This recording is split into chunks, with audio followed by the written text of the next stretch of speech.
આમોદની શમા હોટલમાં સોડા લેવા આવેલ ઉત્તર પ્રદેશના ડ્રાઈવરનું હાર્ટ એટેક આવતા મોત થયું હતું, જેનો વિડીયો પણ સીસીટીવી કેમેરામાં કેદ થયો હતો।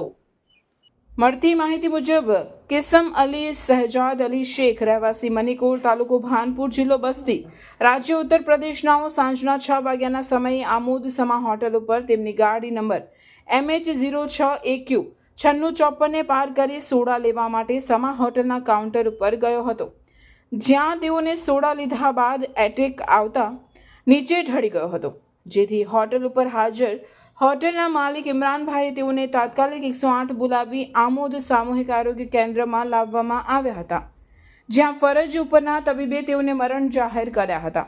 ગાડી ચાલકને આવેલું હાર્ટ એટેકનું ઘટના હોટલમાં રહેલા સીસીટીવી કેમેરામાં પણ કેદ થઈ હતી। બનાવ સંદર્ભે આમોદ પોલીસે અકસ્માતનો ગુનો નોંધી આગળની તપાસ હાથ ધરી હતી।